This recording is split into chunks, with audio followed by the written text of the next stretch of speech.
Welcome back to the deep dive. We've got a really interesting puzzle today. Why all the excitement around AI often seems to, well, fizzle out into confusion or even outright failure in organizations. Yeah, and we're diving into some fantastic source material to unpack that. It's not dry research, it's packed with strong opinions, great stories, Vol.38, horsepower misunderstood. This comes from the Change Chronicle, which is the monthly newsletter by Kevin J. Bernstein. Many of you probably know him as the cloud therapist. And Bernstein puts his finger right on it. He argues we've fundamentally misunderstood AI's horsepower. We've confused just having access to these incredibly powerful tools with actually knowing how to use them, like getting the keys to a race car but having zero track experience. Exactly. And that's key. This isn't really about the nitty-gritty tech specs of AI models. It's more about the psychological traps people and companies fall into. We get these amazing new systems, but we don't really get how they work, or maybe more importantly, how they fail. So our mission today is to explore that gap, right? The gap between, hey, this thing exists, and okay, we actually understand this enough to use it wisely. Okay, let's unpack this. And interestingly, Bernstein starts us off not with AI, but with something much, much older, a piece of basic infrastructure, the stop sign. He takes us back to Detroit, 1914. Imagine the scene, total traffic chaos. Cars are new, nobody knows the rules. So this traffic sergeant, Harold Jackson, puts up a simple sign. Plywood, black letters, S-T-O-P. And nobody stopped. Right. Because the sign itself didn't mean anything yet. It was just stuff in the road. Yeah, exactly. It lacked that shared cultural agreement. And what's really eye-opening, or maybe a bit chilling, is how long it took to build that meaning. We're talking decades. So in 1922, you had highway officials deciding on the octagon shape, partly so you could recognize it from behind. Then, 1924, the color changes to black on yellow. It wasn't until 1954, believe it or not, that we got the white on red sign we all know. And even then, it took until 1971, that's 57 years after that first sign, for it to become the legally enforced, universally understood standard across the U.S. 57 years. Wow. Just to get everyone on the same page about stopping at an intersection. Yeah. That really puts things in perspective. It really does.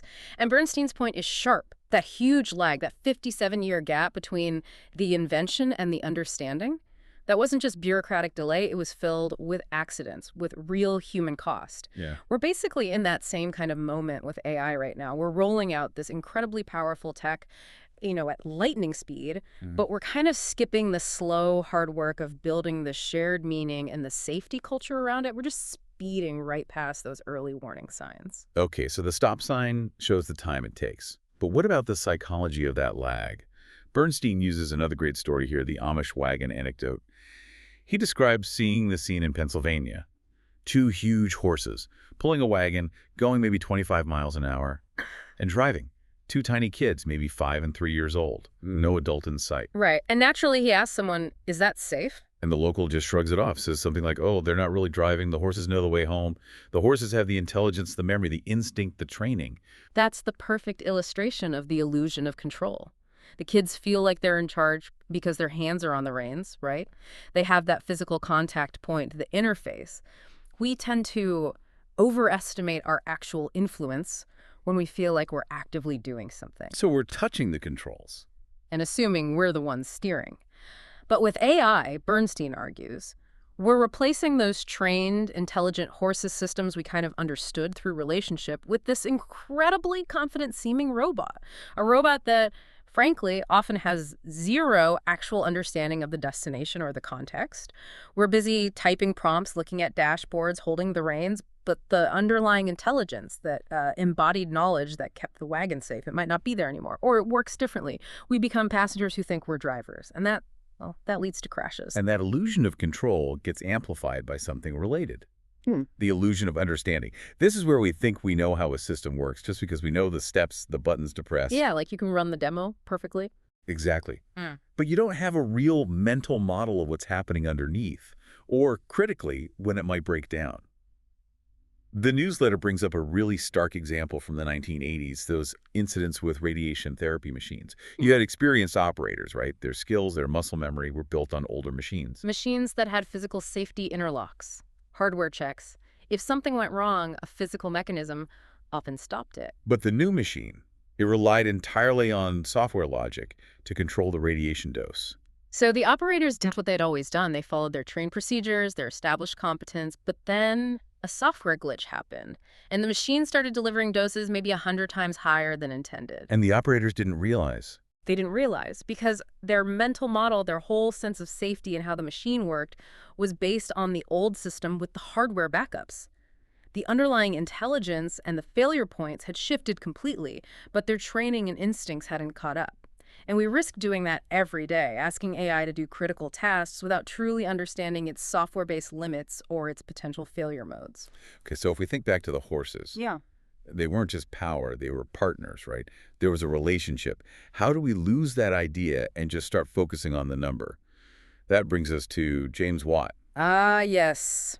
1776, James Watt needs to sell his new steam engines. Horses are the competition, the known quantity. So he comes up with this brilliant marketing term, horsepower. He quantifies it. One horse can lift 550 pounds 1 foot in 1 second. Suddenly you can say, my engine has the power of 10 horses. It's easy to grasp. Incredibly effective marketing. But in boiling the horse down to just a number, a speck on a sheet, something important got lost. The relationship. Exactly, the relationship. Horses need training, feeding, trust. There's a feedback loop. The horse teaches the rider patience, awareness, anticipation, just as much as the rider trains the horse. Okay, here's where it gets really interesting. When horsepower became just a metric, we kind of erased that whole interactive, adaptive element. We started treating these complex systems, whether living animals or later complex machines, like they were just inert tools.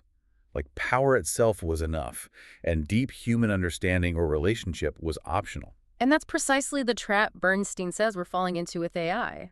We measure it in parameters, compute, tokens, licenses, like it's just fuel or raw muscle. But making AI work reliably in the real world isn't just about training the model. It requires deep experiential training for the people using it. Building trust, building shared understanding, building operational discipline. That whole cultural integration piece, we often skip it. And we're seeing the consequences of skipping it right now, aren't we? Yeah. The newsletter highlights some real-world crashes. Yeah, clear examples of confusing access with mastery. Okay, case one. The airline chatbot disaster. A major airline's chatbot confidently told a customer they could get a retroactive bereavement fare refund, which wasn't actually airline policy. So the customer understandably tries to claim it. Airline says no. Customer sues. And get this, in court, the airline actually tried to argue that the chatbot was basically a separate legal entity, and therefore the airline wasn't responsible for what it said. Which is just, Wow. wow. The court, thankfully, didn't buy it. They held the airline responsible. But the core failure there wasn't the bot's programming error, fundamentally. It was the human gap, lack of oversight, lack of accountability, lack of ownership. They deployed the tool, but mentally outsourced the responsibility. Okay, then there's case two.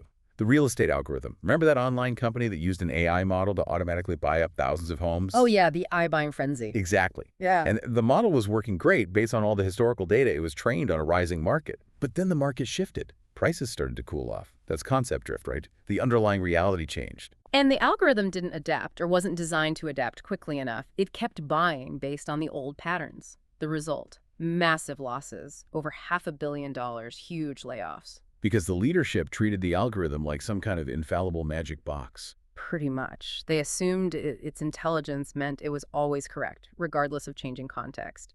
They handed over the reins like the kids on the wagon, but forgot to build the human systems needed to watch the road ahead to notice when the whole landscape was changing. So these crashes highlight what Bernstein calls the missing piece, the architecture of meaning. He argues that meaning, that shared understanding, isn't just in the technology. It has to be built deliberately by people. Right. Think back to the stop sign. What finally made it work wasn't just the sign itself. It was things like the 1935 Manual on Uniform Traffic Control Devices, 166 pages of incredibly boring, detailed rules. It sounds thrilling. Huh. Not exactly. But that manual, plus driving schools, parents teaching kids, traffic tickets, all that stuff created the shared meaning. It built what Bernstein calls emotional architecture. It embedded the meaning of stop deep in our culture, our instincts. It turned a piece of wood into a life-saving ritual. And with AI, we've got the powerful sign, the tech, but we're largely skipping the tedious work of building that social infrastructure, those rituals, that emotional architecture. Yeah. We think a usage policy document is enough. Which it rarely is. Policies assume compliance, but they don't build deep understanding or handle the natural human resistance, not to change itself, but to the chaos that poorly managed change brings. Okay, so if traditional training and governance aren't quite cutting it, what's the proposed path forward? This is where Bernstein introduces the idea of AdaptOps adaptation operations. The core idea is to shift the focus. Move away from just launching something new, novelty, towards making it work reliably.